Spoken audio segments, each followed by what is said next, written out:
Olá pessoal, estamos aqui para mais um dia de Nutri Time. Hoje com a sessão atendendo às necessidades nutricionais do paciente agudo. E a primeira aula é um tema polêmico, jejum ou alimentação antes da quimioterapia. Esse é um tema que vem sendo discutido nos últimos congressos do ESPEN. Quando menos ou mais restrição calórica pode interferir na resposta anticâncer.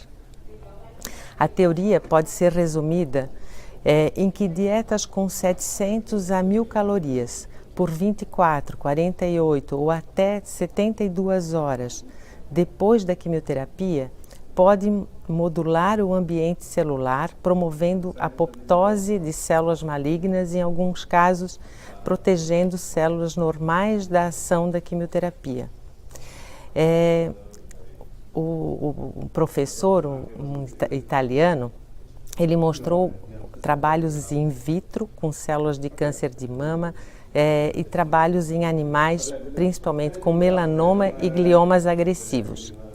Em glioblastoma, ele mostrou que o jejum sensibiliza as células neoplásicas para a ação da radio ou da quimioterapia.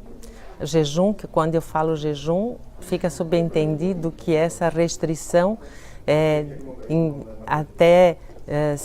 de dar dietas entre 700 e 1000 calorias por dia para o paciente, né, por até 5 dias depois. E que isso pode, inclusive, impactar na sobrevida.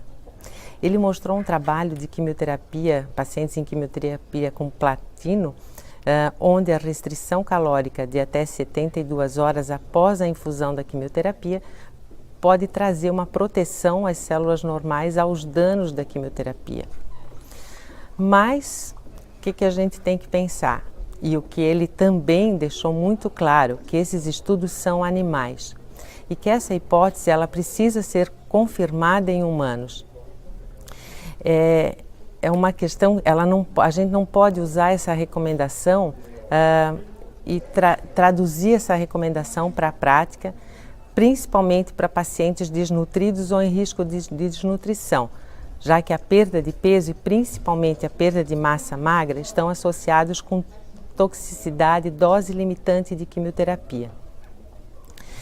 E ele até falou que esse é o lado escuro da lua, né? Que conforme o modo que a gente faça a divulgação desses trabalhos experimentais, os pacientes ou mesmo a mídia, a forma de transmitir, pode fazer com que os pacientes ávidos por novos tratamentos que possam trazer melhoria para a sua condição, para o seu tratamento de câncer, adotem essas dietas e que isso pode ser muito perigoso. E ele também colocou um outro lado que seria o apelo comercial, que já existe inclusive no mercado aqui na Europa, kit dessas dietas, né, com restrição de energética propícia para esses pacientes para serem usadas por períodos depois da quimioterapia, sem qualquer recomendação. Então, que isso realmente é perigoso, né, e que tem que ser muito bem estudado e a gente precisa de evidências e trabalhos em humanos no futuro. A segunda aula dessa sessão foi sobre micronutrientes em nutrição parenteral. Foi uma aula, na verdade, muito básica, onde o palestrante falou sobre as deficiências globais de vitaminas e minerais nas dietas, principalmente vitamina A, ácido fólico, zinco e ferro, os riscos dessas deficiências, as situações em que elas mais acontecem, que são situações de má absorção, alcoolismo, pacientes em diálise, queimados, gestação e uso crônico de medicação.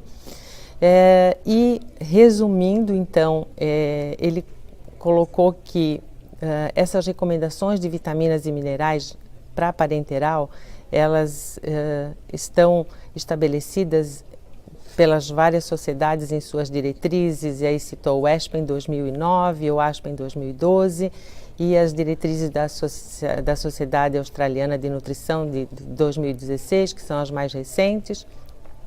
colocou o seguinte, que a prescrição, então, desses micronutrientes na prática, né, mais do que conhecer essas recomendações, é importante entender e conhecer o paciente, né? Então, é focada no paciente, que as recomendações atuais não resolvem todas as situações e trouxe um alerta sempre que se prescrever e adicionar micronutrientes em bolsas, que eles devem ser em condições assépticas, né?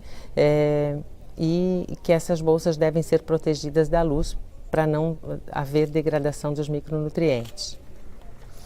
A terceira aula dessa sessão, então, foi sobre alimentação do paciente com pancreatite aguda. Foi dada pela doutora Joana, que é aqui de Amsterdã, e ela, resumindo, colocou que o tratamento da pancreatite evoluiu, que há 15 anos atrás falava-se que a nutrição oral ou por sonda ela tem um impacto negativo na progressão da doença devido à estimulação exócrina e consequente piora do processo autodigestivo do pâncreas. Que uma revisão da Cochrane, ela mostrou uma revisão com 8 estudos comparando enteral e parenteral na pancreatite, mostrando que a nutrição enteral ela reduz a mortalidade, a falência múltipla dos órgãos, a infecção sistêmica e a necessidade de intervenção cirúrgica e, consequentemente, o tempo de internação hospitalar, podendo ser considerado um tratamento estándar, então, para o paciente de pancreatite que requer uma terapia nutricional. Falou sobre os probióticos, né? Mostrou o estudo ProPatria de 2008, onde eles tiveram, a conclusão desse estudo foi que o uso de probióticos ele está associado com risco de mortalidade e, enfim, para o resumo dessa aula, né? As conclusões finais da aula é que a nutrição enteral para pancreatite aguda ela é superior à parenteral, os probióticos não estão recomendados, a nutrição enteral precoce ela é segura, a sonda em posição gástrica parece segura quando tolerada, mas em posição pós-pilórica ela é recomendada e que na pancreatite aguda o uso de suplementos não está recomendado. Foi esse o resumo das sessões de hoje. Vocês terão mais NutriTime aí pela frente. A minha participação termina aqui e obrigada pela atenção aí de vocês.